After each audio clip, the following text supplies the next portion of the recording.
Welcome back to the Checkmk Synthetic Monitoring series. In the last video, we met our hero Bob and learned how Robot Framework and RobotMK can help him to test his complaint portal like a real user. Today we set the stage for his first test by covering the fundamentals of Python environments, installation of RCC, project setup and environment activation, getting started with Visual Studio Code and the robot file creation.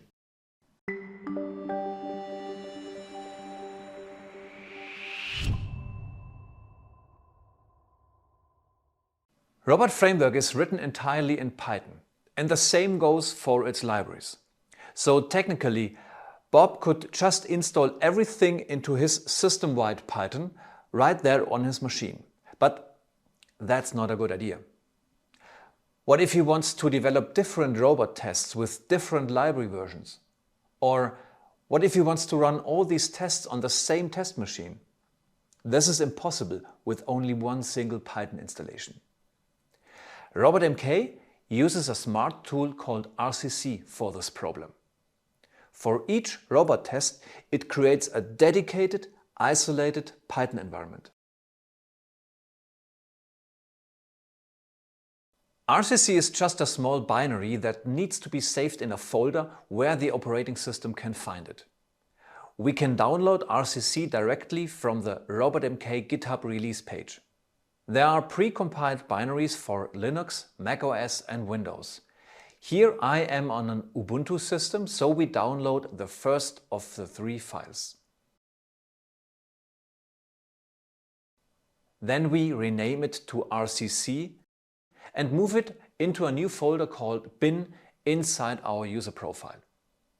Next, we need to make sure that your system is aware of the bin folder. For that, we open a new terminal and open the file .bashrc with an editor.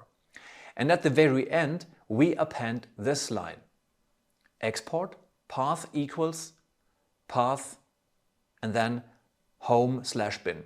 This tells the operating system that when I type RCC on the command line, it should also search in the new bin folder for the binary. Windows users must adjust the user variable path in the advanced system settings. Once bin is in the path variable, we can test it. For that, we need to close the current terminal and open a new one and type RCC version. Permission denied. On Linux, a file must always be made executable first. To do this, we switch to the bin folder and use the chmod command. chmod +x rcc. Now it should work. If you see the version 17.29.1, you're good to go. I always recommend to organize Robot Framework projects in folders. Let's start such a new project by creating a new folder, Supermarket Complaints. In order for RCC to know how to build the environment, it needs a blueprint. This is contained in 2 YAML files, which you can download as a template from Checkmk's GitHub account in the RobotMK example repository. Just open each file in a new tab and download them directly into the project folder. We will talk about the contents of the files later.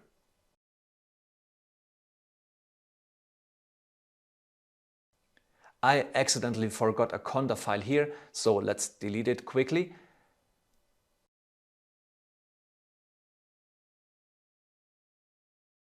Now we want to create and activate the environment.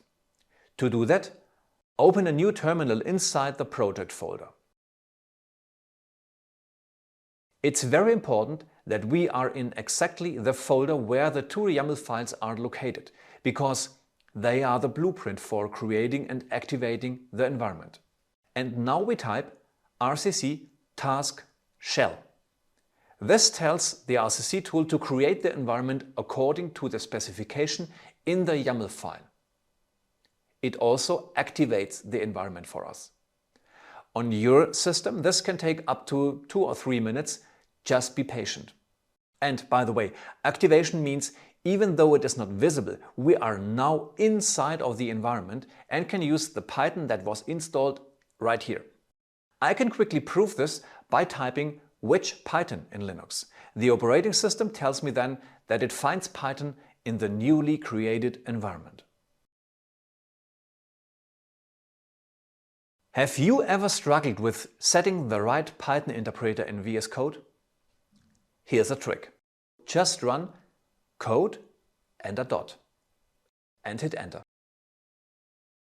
And you're in.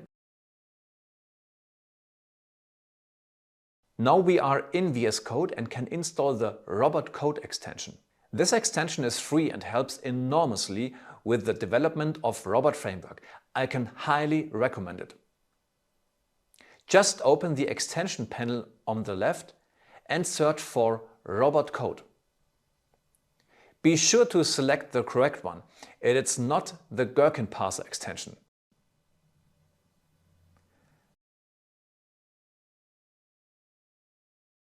And lastly, create a new robot file.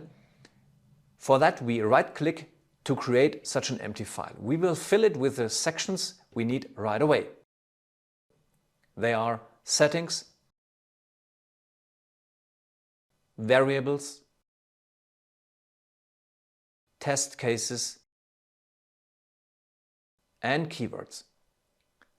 When the file on the left displays the robot symbol and the sections are suggested when writing, you know that everything is working correctly. Now we are set with an isolated portable environment and VS Code ready for testing. If anything didn't work on your end, there is an RCC troubleshooting article linked below. Or drop a comment here. In the next video, we will write Bob's first real robot framework test, clicking through the form just like a real user. See you there!